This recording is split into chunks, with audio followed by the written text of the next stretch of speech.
La humanidad necesita con urgencia nuevos medicamentos que hagan frente a la resistencia bacteriana ante los antibióticos. Si tradicionalmente la ciencia ha buscado en la superficie de la Tierra compuestos naturales que sirvan como fármacos, ahora buscan en mares y océanos esa inspiración. Así lo hacen los protagonistas del siguiente reportaje. En la actualidad está habiendo un problema de resistencia a antibióticos, en parte debido al uso excesivo que se ha hecho de ellos. Se estima que para el año 2050 pues podemos estar incluso volviendo a la era preantibiótica, donde no había ningún antibiótico todavía descubierto y la gente pues se moría de infecciones simples. Entonces pues ese problema ha creado una urgente necesidad de buscar antibióticos por todas las vías posibles. El océano es inmenso y tiene muchísimos lugares muy diferentes donde encontrar estos recursos biotecnológicos.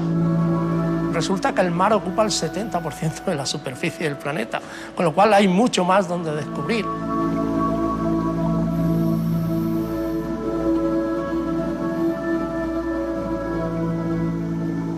Entunicados, estrellas de mar, esponjas y otros invertebrados, pero también en microorganismos escondidos en el propio sedimento, el potencial inexplorado de los océanos para la búsqueda de nuevos fármacos es enorme, pero en muchas ocasiones muy cara y difícil su extracción. Son inversiones en el litoral de Granada realizadas por investigadores de Imare Natural, una empresa derivada de la universidad fundada por licenciados en Ciencias del Mar. Es una de las 13 entidades que participan en el proyecto europeo TaskMar.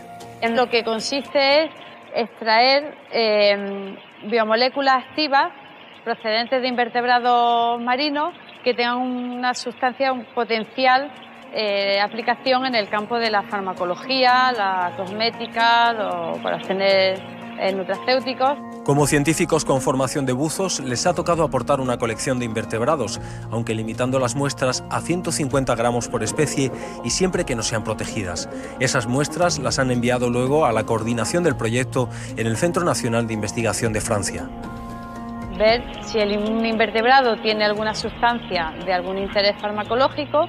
La siguiente fase es proceder nosotros al cultivo a escala de laboratorio y su reproducción en cautividad para seguir aprovisionando al resto de los científicos colaboradores. Hola.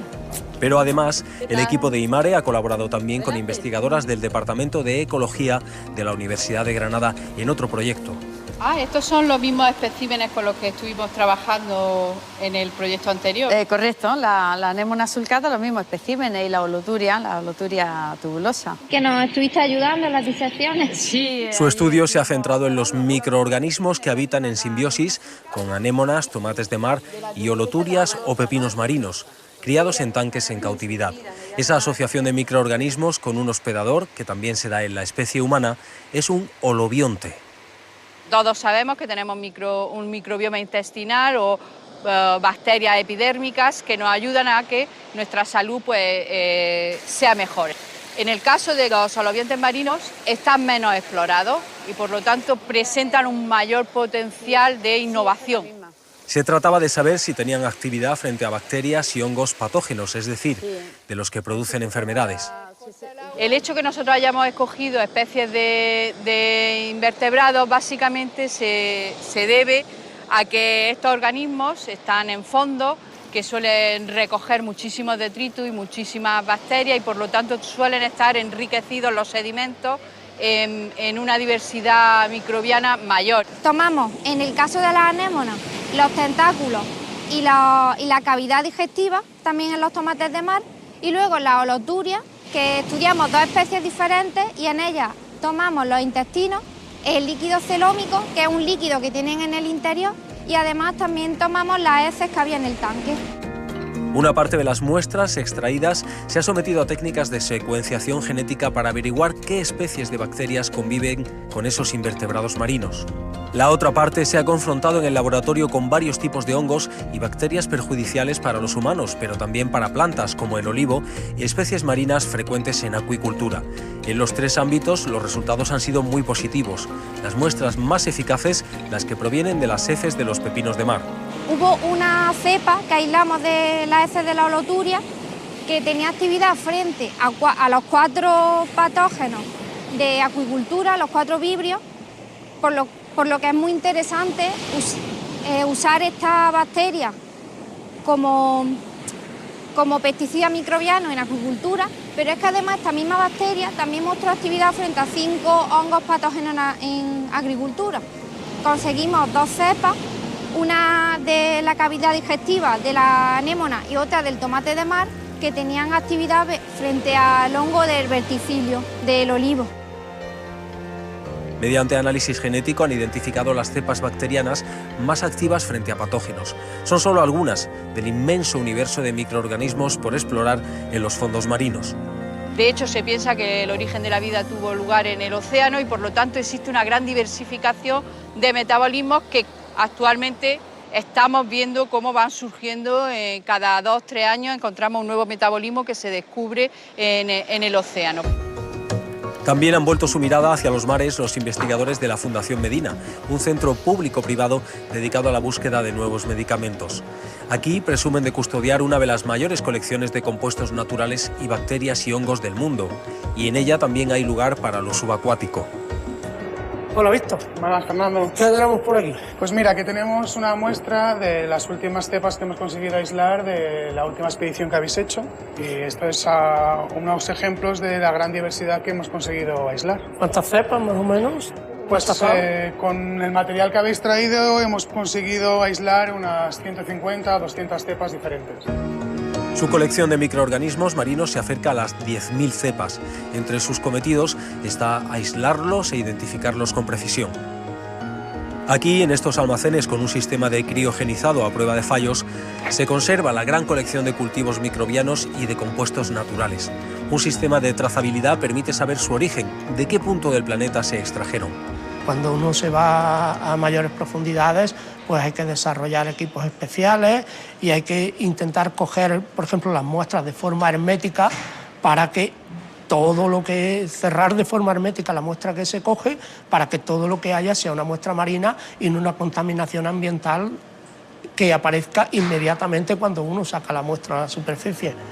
Esta librería biológica, pero también la capacidad científica y tecnológica de la Fundación Medina, se ha puesto al servicio de un consorcio internacional, Pharmacy, que ha buscado nuevas moléculas con potencial antibiótico, anticonvulsivo y antiinflamatorio, y que ha tenido continuidad en 2 nuevos proyectos, MARPIPE y Ocean Medicines.